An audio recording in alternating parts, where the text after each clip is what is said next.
迎大家来到，欢迎，等一下好久没录了，换一个新的 podcast 角色。欢迎大家来到地球玩家魔法手册，我是疗愈月月，我是妮娜。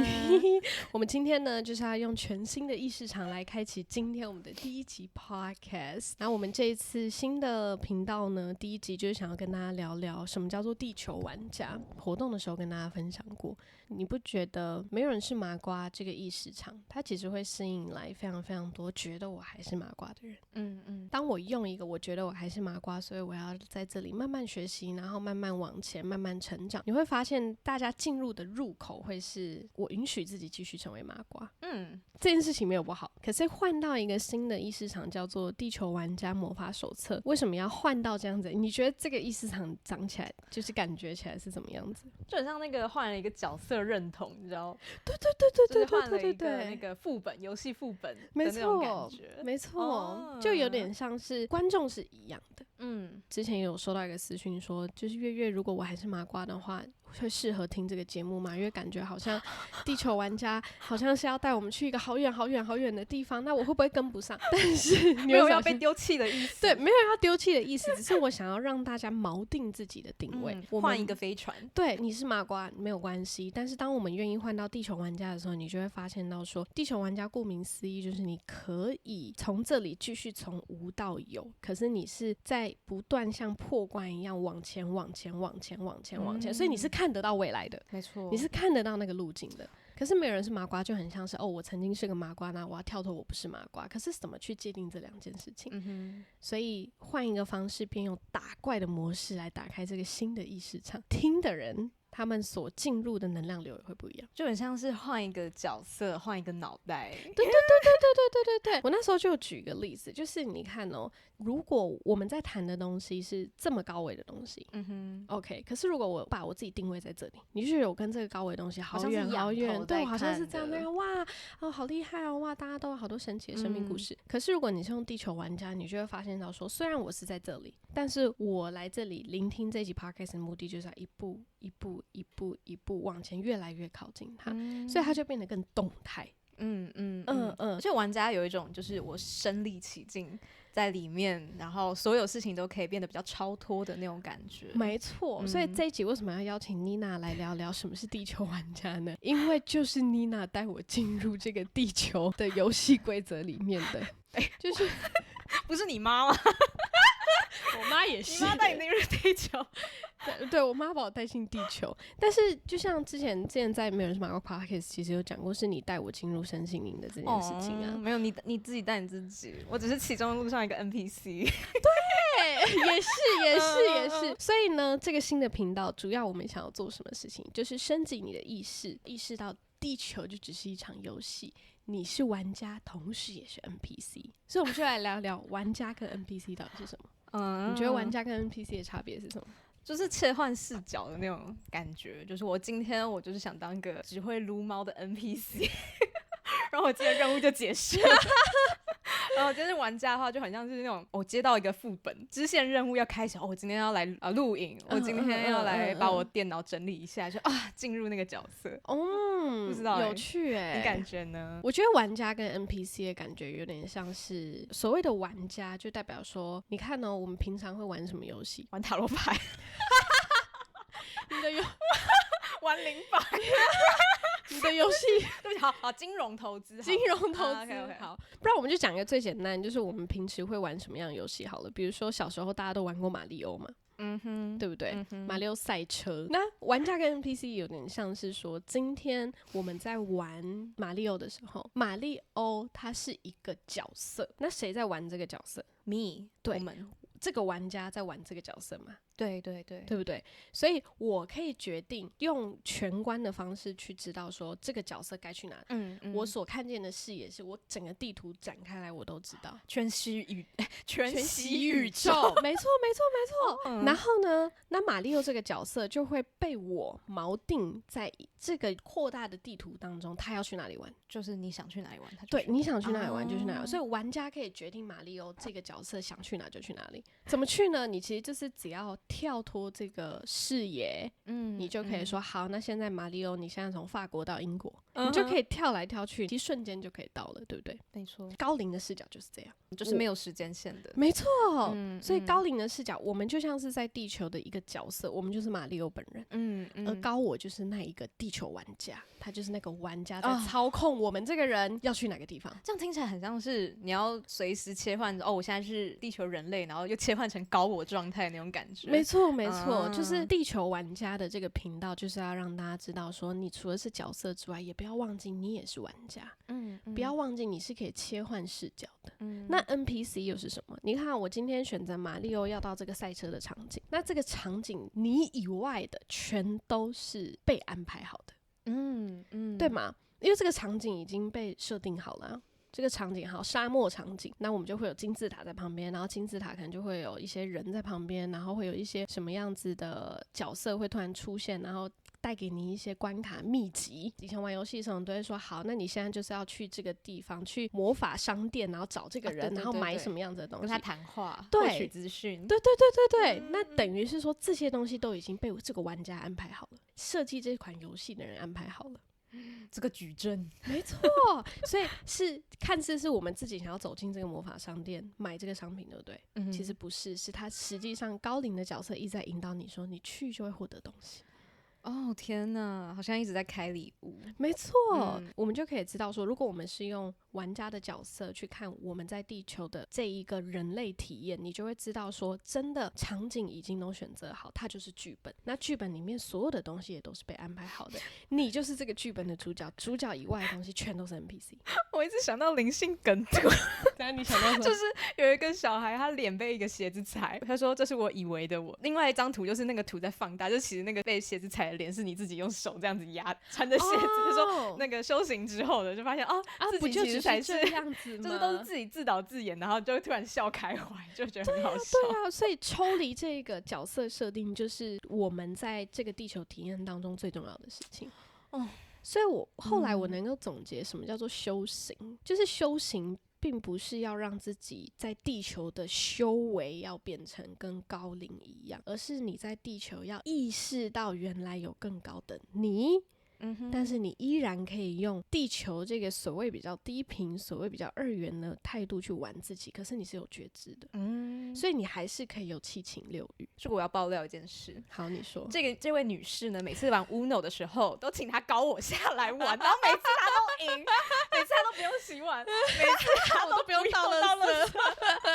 这个人真的是把高我用的淋漓尽致。对啊，你就会觉得说什么，我怎么可能会输呢？输不在我的字典里面。然后我就觉得，可是玩游戏你就是你要那种，你要有点刺激嘛，这样才是好玩。有时候我拼图，对，有一阵子在拼那个1000多片的拼图，然后玩到压起来，说排不了，我就说高我下来，然后帮我玩，然后就是马上就会找到，你就会很顺的找，很像拼图。我一直觉得，就人生就超像拼图。可是你不觉得，虽然我们叫高我下来玩，你还是在那个体验当中，就是你会有多重的重叠的那种体验感。没错，你还是会有那种Uno 我有没有可能会输的那种心，然后你下一张牌要出什么？你在这个剧情里面的时候，你还是会觉得你有可能会输，可是很高频的你其实会知道 ，no， 输没有这件事情存在，所以它是重叠的体验，就是多维度的发生。对。可是你能不能适应那个多维度的状态？我觉得会是适应的前提是你要安住这些状态在这个容器里面。所以我觉得有这个能力去安住多维度的你，同时是被允许发生的，才叫做真正的修行。我们要修的其实是这个状态，没错，并不是说我只能有高频的状态在这个容器。而是多重的时候，你都可以知道，我今天要叫哪个版本出来，我就叫哪个版本出来。真的，你还是有意识、有觉知的。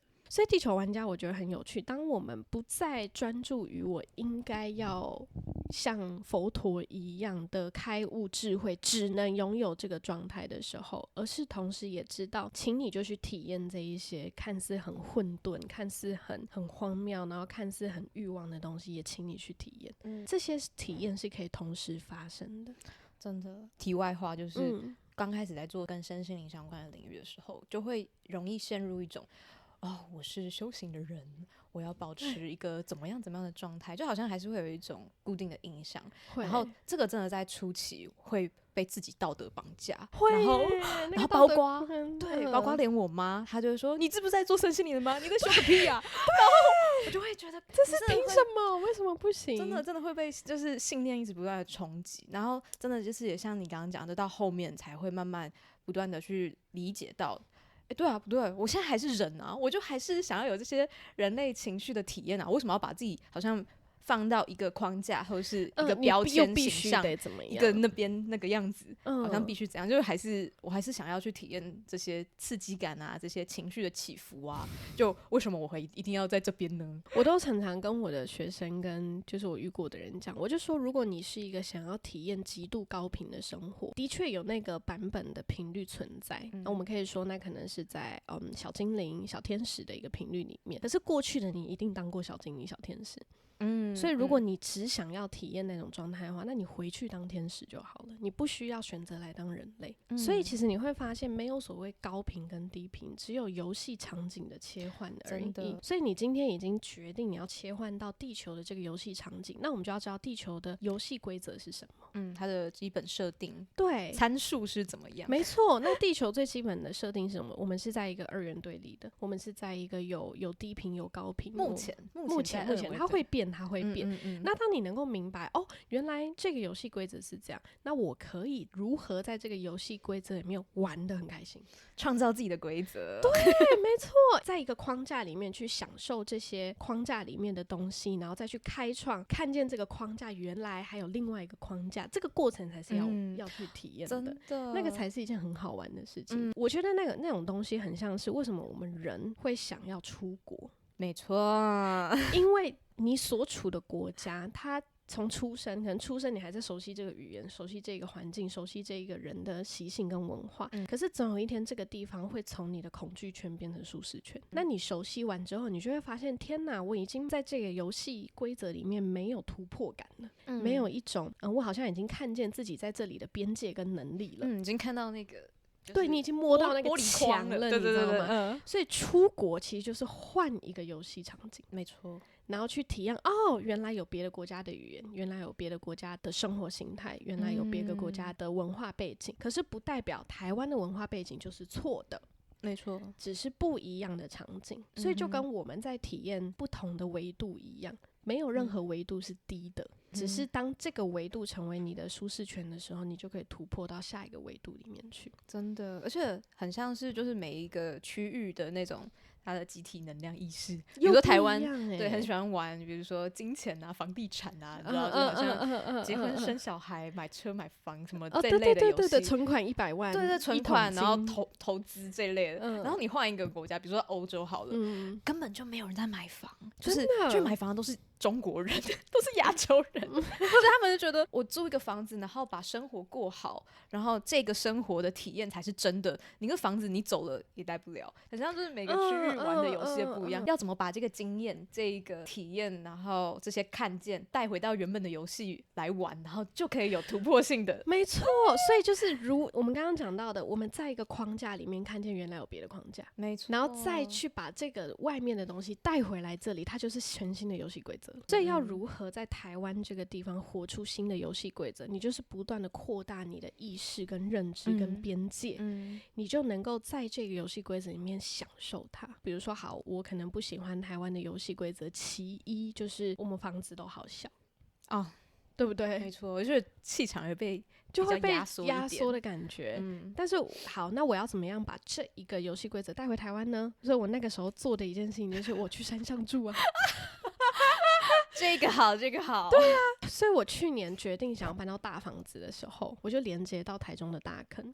然后所以现在我们住在一个100坪的别墅里面，然后这种是房租其实跟平地是差不多的，真的这样分下来超级便宜，所以我就觉得说没有不可能。我们没有走出台湾这个地方，可能就觉得说台湾就是地狭人广，所以我们就地狭人稠地狭人稠，所以我们就必须就是我们能够分到的空间就是这个样子。No， no no， 当你出去之后，你就发现没有什么东西是不可能。可是要怎么有一个没有什么东西是不可能的意识认知呢？就是你要不断的在你的游戏中破关，就是突破你的舒适圈，突破，你的意识认知就会变大，你的游戏的规则，你的游戏体验的选择就变多。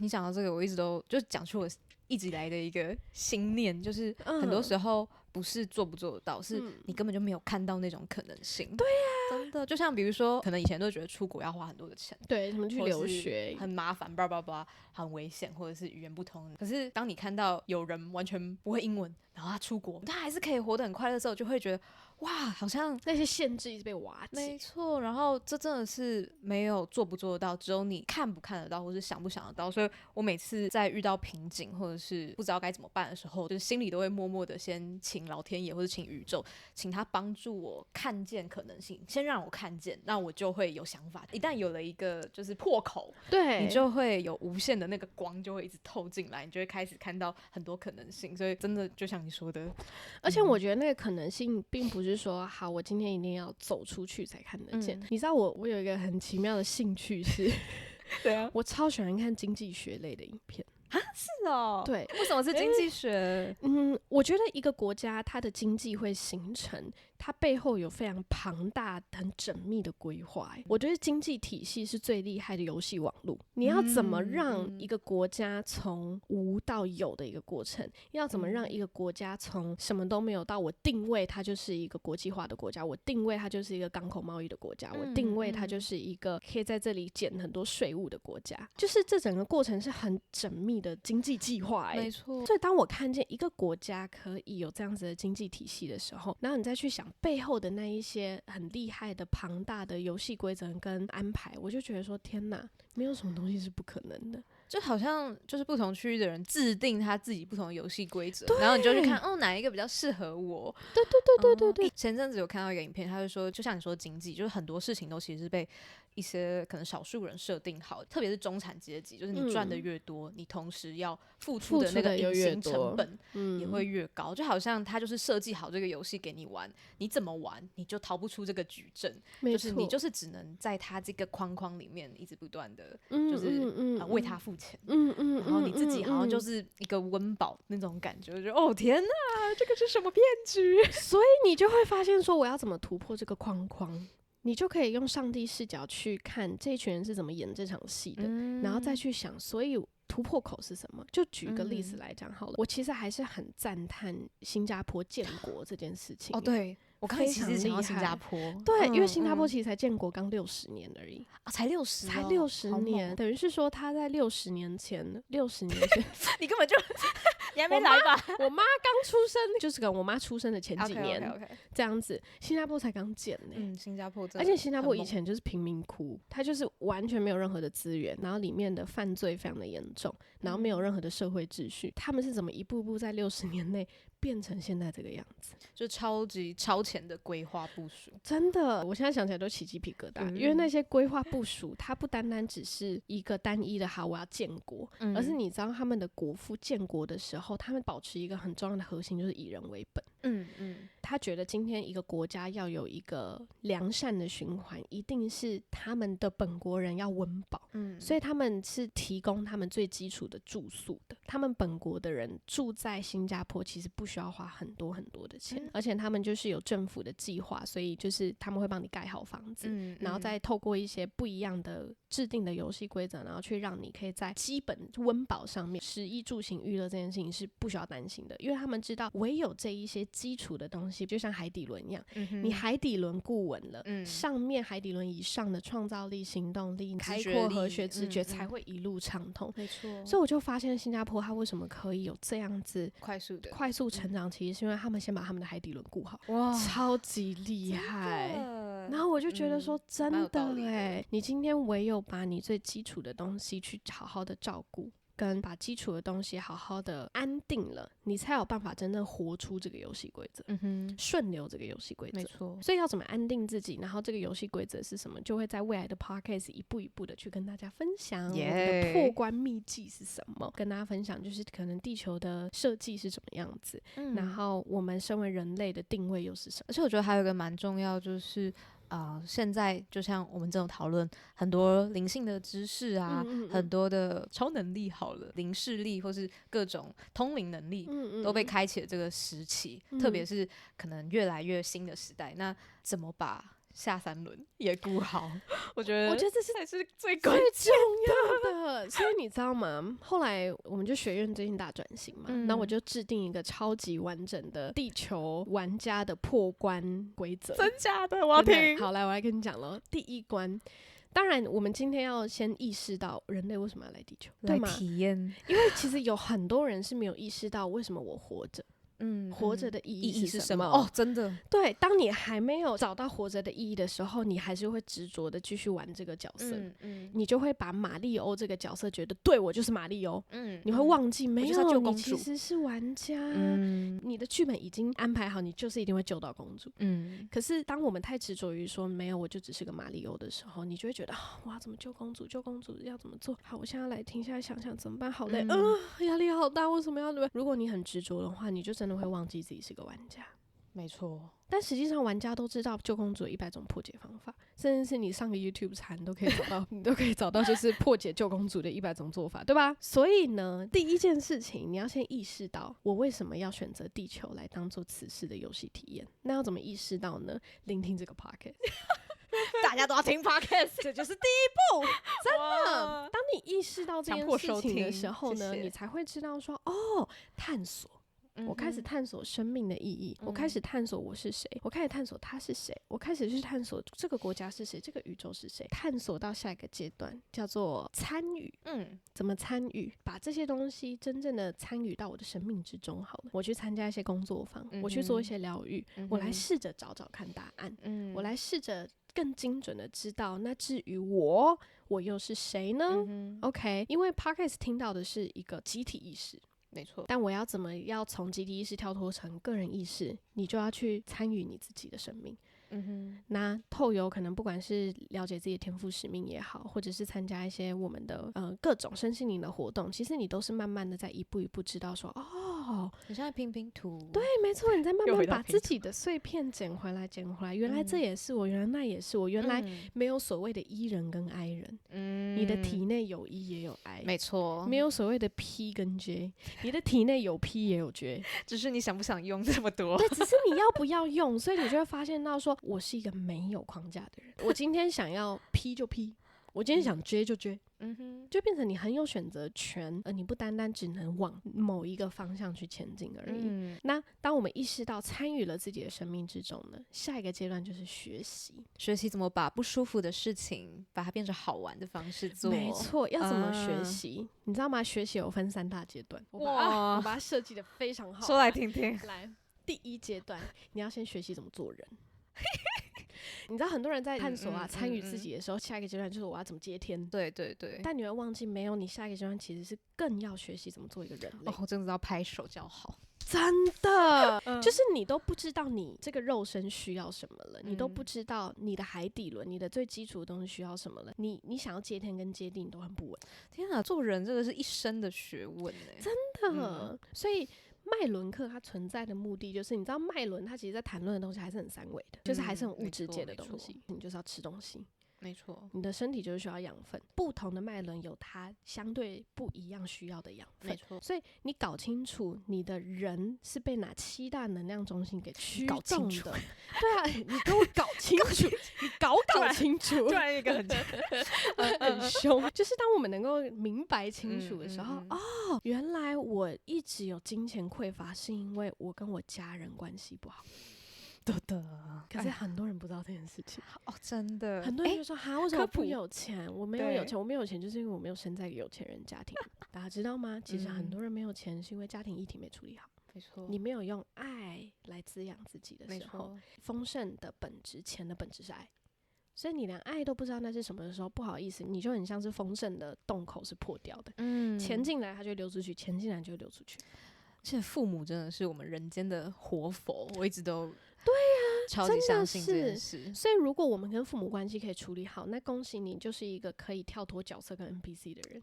你能意识到你妈也只是一个 NPC， 然后你在你妈的世界，我也只是个 NPC 的时候，嗯你就会淡然看见很多东西，它就只是一个已被安排好的剧本，真的，然后它就没有所谓的受害者、加害者，跟没有伤害这件事情在发生。你会感觉到的所有情绪，都是你脑子定义的啊，互相在那边勾起彼此的，没错，没错。但我发现就是跟妈妈，就是我前几年可能跟妈妈关系不好的时候，真的会比较没钱，真的，我也是跟我妈妈关系好之后，是不是吧？大富大贵，真的就大富大贵。然后爸爸的话是事业嘛，对对对对，然后这是我近年正在努力的。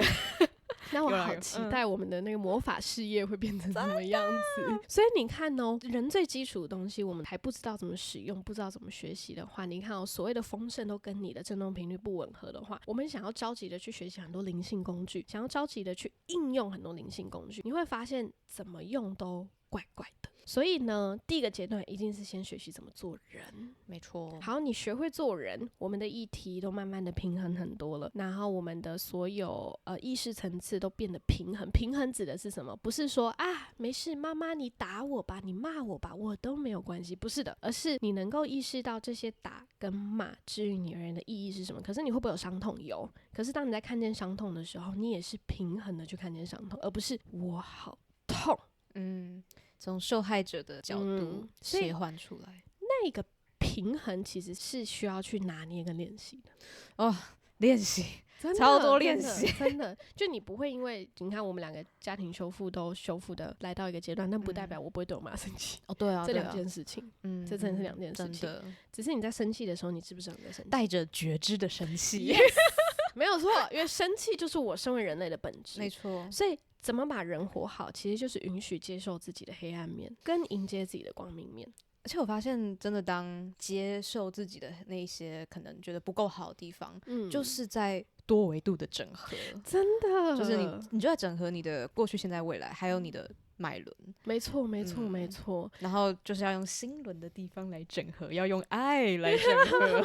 而且你知道，我后来我越教脉轮，就越发现为什么海底轮它叫第一脉轮，真的是有它的原因。为什么？就像是我刚刚讲，你看新加坡建国到现在可以变成亚洲最大的经济国家，就是因为它把最基础的东西照顾好。你看哦，海底轮是什么样的？海底轮其实就是有关你有没有爱自己，对吧？对，最基本的爱自己，对，最基本的爱自己。好，身体健不健康？身体，对吧？海底轮也是管整个免疫系统的哦，所以免疫系统是整个身体的协调。然后你跟爸妈的关系如何？你跟金钱的关系如何？安全感的议题。所以海底轮修复到一个阶段，你会明白一个东西，叫做什么叫做爱自己。好，你基于爱自己，代表说你知道你要什么了。哦，我知道我这个角色爱自己的方式是我冰箱要准备很多冰棒啊。当我今天心情不好的时候，冰棒都可以缓解我的心情不好，让我来到一个马上平衡的状态。没错，爱自己就这么简单。OK， 小至冰棒，大至我知道爱自己的方式是用我的天赋使命做事情。这个层次又更深一点了。对，所以我知道我的天赋使命从哪里知道，从我喜欢的事情跟我不喜欢的事情去看见，从我爱的事情跟我不爱的事情去看见，做起来兴奋的事情。对，那我就可以知道原来我天赋使命要我走这条路。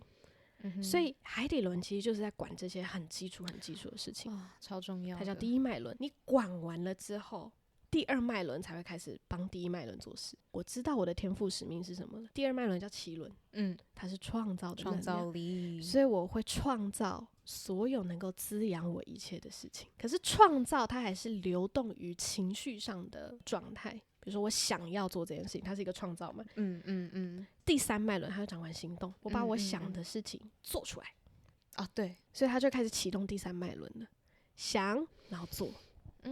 那第四脉轮是心轮嘛？对，心轮它其实就在掌管，那我的心有没有真的跟我的想要的一切对齐？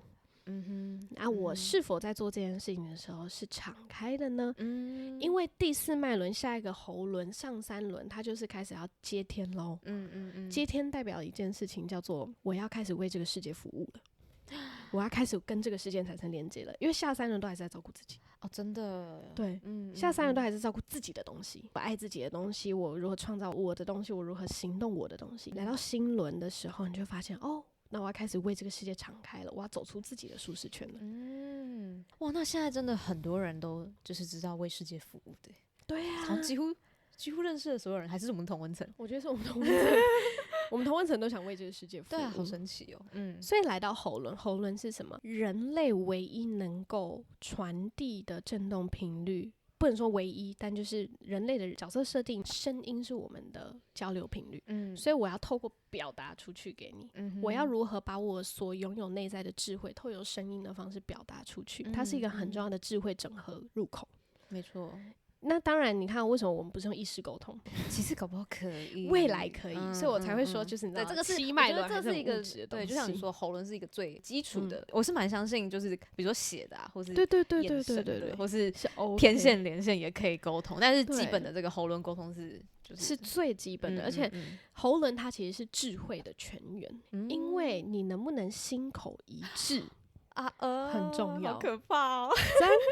真的，所以你要怎么把你下三轮所整合的东西，然后为这个世界展开，并且尝试开始跟这个世界做交流。喉轮就是一个交流的地方，等于是说我这个天线要开始连接这个世界了，用爱的能量去连接。没错。好，接下来呢，下一个阶段，你就会不单单只是用人类的意识做事情了，你开始能够从你的眉心轮这里去整合更多的智慧下来，然后去洞察这个世界的一切。然后让自己维持在，就是你在创造过程当中是高频的。那顶轮是什么样的东西？就是你开始在接天了，也就是说你开始用高我模式玩你想要海底轮要的东西。没错，所以它是一个很棒的循环。没错。可是光是这个循环就可以走很久耶。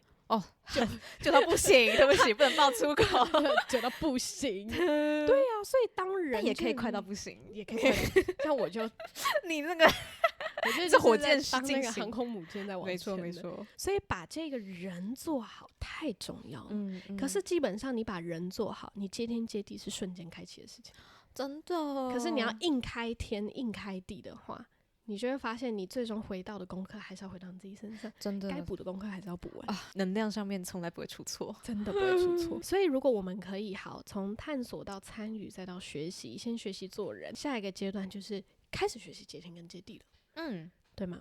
那所谓接天是什么？其实你在开到顶轮的时候，你的第8脉轮、第9脉轮、第10脉轮上面其实自然而然就会打开。而这边的脉轮就是你开始有一些连接高我的能力也好，你开始有一些下载的能力也好，要如何把这个下载的东西落地，为这个地球服务。没错，再下一个阶段的东西，就像是比如说你是一个接续能力很好的人，老天爷他一直给你很多灵感，你都没有做的话，他会觉得那我干嘛给你？那我给那个会做的人就好啦。没错，因为最终还是要做出来。真的，我们所有人来到地球的唯一使命都是帮助更多人，没有别的了耶。互相帮助，互相帮助，然后互相成就。因为我在帮你，但实际上你就是我。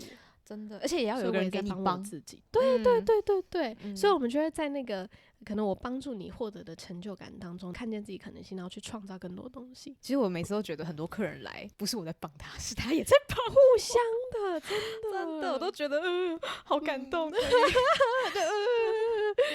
真的很难讲，搞不好以后你需要什么样的服务技能，像我们的小编们，新的，对啊，曾经他也是你的伙伴客人嘛，对啊，然后现在变成我们的互相帮忙，对啊，我觉得这样很棒。所以我们就可以知道说，最终你所有天接下来的东西都还是要落地，接回到这片土地。没错。可是这片土地又是什么？你知道我前年上了一个非常厉害的课程，我教了一个很厉害的课程，因为我每一次比如说同一个主题，丰盛的能量是什么，金钱的能量是什么，我都可以切入不同的主题。我可以讲超深的，可以讲很深。然后我上礼拜又开了金钱丰盛工作坊，然后我之前讲的金钱丰盛工作坊都是在讲爱自己这件事情。我那一场的工作坊，我教完全不一样的东西。什么？我在教联合国的永续发展目标。好哦，直接把国际志工这个对，你知道吗？因为我在教课的时候，我就突然有个灵感下来说，亲爱的大家，丰盛的源头就是你如何帮助这个世界。真的，你帮助这个世界越多，这个世界会给予你所需要的回应。就他好你就好了，他好你就好。那这个地球又需要什么？大家可以去查联合国永续发展目标 SDGs， 总共有合作17吗项？有17项，来我来哦，17有个哦， 17项，我来念给大家听。天然后我那哪门课就是在问大家说，联合国所总结出来现在这个地球最需要的东西。 OK，所以如果你说你想要帮助这个世界，从这17项开始找，你想帮助什么？是最落地的，找你最有感觉的去。对，好，你看哦，性别平权、净水以及卫生、责任、消费及生产。哦，这个好关键。你看，永续城乡、优质教育、减少不平等、工业化创新建设、健康福祉、消除饥饿、经济成长、可负担的洁净能源、终结贫穷、气候行动、保育海洋生态、保育陆域生态跟和平正义，到最后的多元伙伴关系。所以这就是这个地球需要的，现阶段需要的，没错。因为我相信有一些应该很快有已经在机会加速了，对啊。所以我们能不能知道这个地球需要什么，还是只是一个口号？我要帮助更多人，我要帮助很多很多的人做疗愈。可是做疗愈，然后呢？下一步呢？你会发现，如果我们的视野是看见一步的东西，我们能帮助的就是一步的维度，可是我们可以看见10步的东西，我们能帮的就是10步的维度。我会希望这个学院打造出来的系统是让大家去看见10步的东西是什么，等于说需要这10个维度的人，你都可以服务到，你都可以真正的帮助到他们。哇，一条龙。对啊，这就是我们打造的一个地球游戏体验的一个系统，然后希望可以让这个系统真正的从自己、天地，然后产生一个非常非常正向的循环，而人就是中间的那个管道。对，我们就真的只是一个管道，真的。所以我们要怎么把这个管道照顾好，然后同时又吸引到非常非常多需要你这个管道的人，就会是这个游戏体验的终极目标。所以我们才会说，未来所有人都会成为疗愈师。而且事实上，在疗愈师这个词还没有出来的时候，我们就在做这件事情。真的，你看朋友会不会找我们诉苦？其实就真的是，对啊，朋友找我们诉苦，就是你在就是一个能量疗愈的能量，所以我们从小就会做这件事情，我们从小就在做这件事情。而且我觉得其实有蛮多人，他们就是都在做，只是都不知道，而且也没有对等的能量交换。对，然后久了就可能会变得，比如说他就会很容易累等等的。所以我那一堂课我就跟我的学生讲说，来，你们去想，其实你一直以来都有的天赋，只是你没有意会到。然后后来大家就发现说，对耶，我发现我好像有带给别人平静的能力，我好像有可以帮人家分析事情的能力，我好像我的身边的朋友都觉得有我在会感到很安定。那其实就是你的天赋真的。然后我就跟他们讲说，好，那你很喜欢帮朋友分析事情，对不对？那如果你可以帮助一个人每个月跟你做一次的对话，然后我们把这个东西拉到半年，然后他真的可以走在他的人生使命道路上，你愿不愿意？他就跟我讲一个关键，就是我愿意，但是好累哦。如果是朋友的话，因为朋友是什么？我免费在你身上获得能量，没错。我就说，那你把它变成一个价值交换的服务呢？不一定是金钱的价值交换，可能你帮他分析事情，然后他帮你去连接一些你需要的人脉跟资源，这叫做价值交换。我就说，所以那他有东西可以回应你的时候，你觉得会累吗？他说不会。我就说，对，帮助别人也是要界限，没错。而且有些人他可能就还没有玩够，那你就怎么抓他，他都会跳下去玩。对啊，所以我就跟他们讲说，其实每一个人都是疗愈师，真的，每一个人都在帮助彼此。而且你不觉得有一个很好玩的状况，就是我们讲别人或是看别人的状况都超清楚，可是轮到自己又是另外一回事。所以就真的很需要互相帮忙，会需要。所以每当我们在这个角色久了，其实也会执着。没错，我们又会不小心把自己当成马里奥了。哎呀，怎么让自己又跳脱成游戏玩家？就是你的 support system 就很重要。support system 真的就是我们要怎么有一个身边的人去提醒你说，你该跳脱喽，你可以跳脱喽。所以你就会发现，我们不外乎作为一个人类的循环就是这样。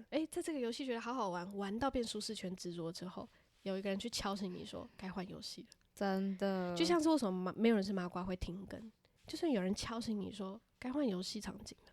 然后你才发现哦，对，这里已经是我的舒适圈了。真的所以说好像所有的事情都是这样子产生一个很棒的循环。而且那个循环，我自己觉得反而把所有的能量回归到自己之后，地球才会变得更好。所有的东西就讲到心加速了，真的。所以希望这样子的游戏设计、游戏体验就是从入门到破关，然后再到不一样的东西，都可以帮助到大家一步步在自我觉察到帮助别人的这条路上是很顺利跟很顺遂的。这就是好的地球玩家体验。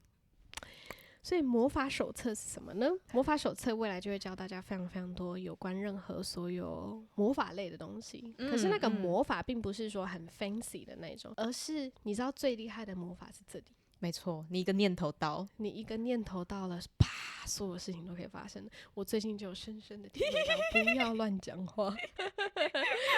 这个之后再跟大家分享。你看哦，就是你一个念头到了，宇宙就会觉得你准备好，我就加速让你去做到这件事情。而且我觉得最可怕是那种不经意的念头，那种最强大。我等一下再跟你们分享，就是我有什么不经意的念头。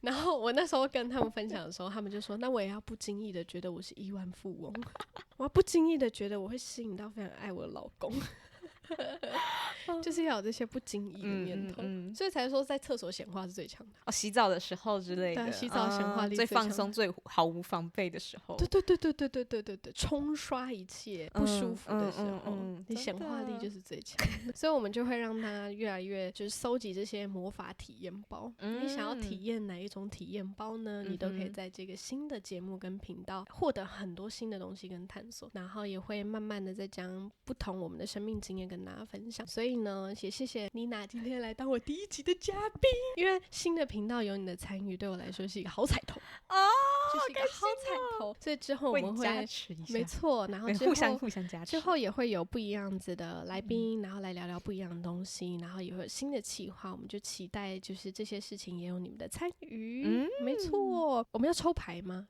可以啊，抽牌。好，那我们一样就是延续美人是麻瓜的传统，就是我们在结束的时候也来抽一张牌，然后来给今天聆听 Podcast 听众的祝福。那我们来抽这张好了，这副就在旁边。OK， 这一副是我非常喜欢的天使塔罗神谕卡，它就是富含的神谕卡的功能，又有塔罗的功能。我们来用妮娜大师来为大家解牌，抽一张。请给聆听这个频道的观众，然后还有这个频道一个祝福跟指引。Ten of Air。The end of the difficulty situation。我们抽到的是宝剑十。宝剑十看到大家可能会觉得有点紧张，因为好像是一个比较辛苦的画面。但我觉得看到宝剑十其实是一个超级正面的一个解，就是它是代表你的所有困难的情况都已经到头了。因为是10最后了。就是你经历了那些不舒服啊，然后挣扎。现在这个 moment， 因为我们刚好上片是10月嘛，对9月就是一个超级大的清理，就是你10月看到这个的时候，你会发现，哦天哪，所有经历那些不舒服的情况，就是已经到了一个头了，已经 ending 了，然后拥抱这些改变，就是你曾经的那些改变，你可以期待一些会让你感觉开心的事情，因为他们都会发生。还有就是从一些曾经有一些比较会伤害自己的习惯，可以让他们慢慢的释放，然后重新调整，就是有点像是那个轨道重新设定，就像频道重新上线，虽然人没有变，但是那个能量是完全不一样的。对，所以就是保持一个正向，就是期盼吧。对，就是所有的那些干扰你的念头啊，然后声音啊，他们都会慢慢的消散，会到一个新的开始。好棒哦！所以就有点像是人类觉得的辛苦。是啊，我好挣扎，但其实那个辛苦你也可以把它当做好玩的视角去玩，就像是可能马里奥要破关的时候，他肯定也需要爬墙啊、收集装备啊、跑来跑去啊，一定很累。可是累完之后，你会发现没有，其实玩家玩得很开心，真的，你的灵魂就是要你这样子，但只是你执着于角色的时候，你就觉得好累，真的。但你把自己当成玩家的时候，你就觉得。就是要这样啊，所以我很兴奋，我很刺激啊。这样听起来真的很像是无时无刻在人格分裂。是，就是小我很，就是我们地球，我说好累，好可怕。然后你的灵魂就是有，yes， 这就是我要的。对。所以呢，如何要成为地球玩家，就是用灵魂跟人类的双重视角，然后把人生当游戏在玩，这样我们就不会觉得自己是困住的，而是有自由意识去冒险。好棒哦！没错，所以呢，今天的这个祝福就给大家，希望你们听到最后都可以感觉到充满力量，也迎接自己新的能量跟意识场。记住，你不是一个人玩游戏，我们可以在这里一起升级。祝福你今天在地球玩得开心。大家，我们下次见，拜拜呀。